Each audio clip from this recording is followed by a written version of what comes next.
Dhanik Bharat Educational Institutions, Inter, IIT, JEE, NEET, admission opened. Tamil Nadu రాజకీయాల్లో సరికొత్త చారిత్రాత్మక అధ్యాయం మొదలైంది.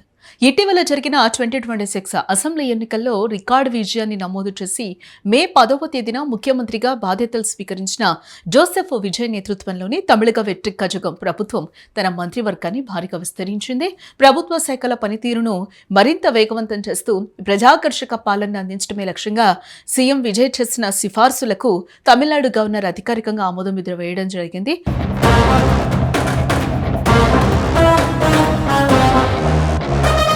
కొత్తగా 23 మంది ఎమ్మెల్యేలను మంత్రివర్గంలోకి తీసుకున్నారు. ఇందులో టీవీకే పార్టీకి చెందిన 21 మంది ఎమ్మెల్యేలతో పాటు మిత్రపక్షమైన కాంగ్రెస్ కు చెందిన 2 ఎమ్మెల్యేలకు కూడా చోటు కల్పించడం ఇక్కడ విశేషం. ఈ తాజా విస్తరణతో విజయ్ సర్కార్లోని మొత్తం మంత్రుల సంఖ్య 32కు చేరినట్లయింది. ముఖ్యమంత్రి విజయ్ తన నూతన మంత్రివర్గ కూర్పులో రాష్ట్రంలోని అన్ని ప్రాంతాలకు వివిధ సామాజిక వర్గాలకు పెద్దపీట వేస్తూ పక్కాగా సమతూకం పాటించారు. ఉత్తర తమిళనాడు, దక్షిణ జిల్లాలతో పాటు పశ్చిమ కొంగనాడు ప్రాంతం మరియు డెల్టా జిల్లాల పరిధిలోని అన్ని అసెంబ్లీ నియోజకవర్గాల ప్రతినిధులకు కేబినెట్లో తగిన ప్రాధాన్యత కల్పించారు. ఈ కేబినెట్ విస్తరణ వెనుక ఒక ఆసక్తికరమైన రాజకీయ సమీకరణ కూడా ఉంది. ఇటీవల జరిగిన సాధారణ ఎన్నికల్లో విజయ్ నేతృత్వంలోని టీవీకే పార్టీ 108 స్థానాల్లో విజయం సాధించి అతిపెద్ద పార్టీగా అవతరించినప్పటికీ ప్రభుత్వం ఏర్పాటుకు అవసరమైన 118 సీట్ల మ్యాజిక్ ఫిగర్ను సొంతంగా అందుకోలేకపోయింది. దీంతో అసెంబ్లీలో జరిగిన బల పరీక్షలో నెగ్గడానికి కాంగ్రెస్, సిపిఐఎం, ఇండియన్ యూనియన్ ముస్లిం లీగ్ మరియు వీసీకే వంటి పార్టీలు టీవీకే ప్రభుత్వానికి తమ పూర్తి మద్దతును కూడా ప్రకటించడం జరిగింది. దీంతో అసెంబ్లీలో మెజార్టీ నిరూపించుకున్న విజయ్ తమిళనాడులో సరికొత్త సంకీర్ణ ప్రభుత్వాన్ని ఏర్పాటు చేశారు.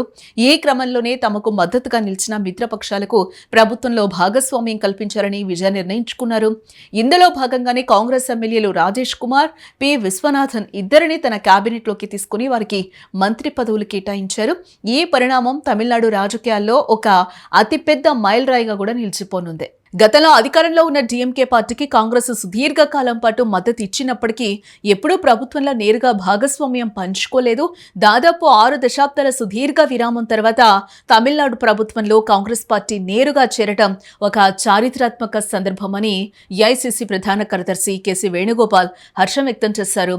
టీవీకే ప్రభుత్వంలో భాగస్వామ్యం కాబోతున్న తమ కాంగ్రెస్ ఎమ్మెల్యేలు తమిళనాడు ప్రజల ఆకాంక్షలను నెరవేర్చడానికి నిరంతరం కృషి చేస్తారని, అలాగే ప్రతిపక్ష నాయకుడు రాహుల్ గాంధీ ప్రతిపాదించిన సంక్షేమ ఆధారిత పాలనా దార్శనికతకు ఈ నిర్ణయం ఎంతగానో దోహదపడుతుందని ఆయన పేర్కొన్నారు.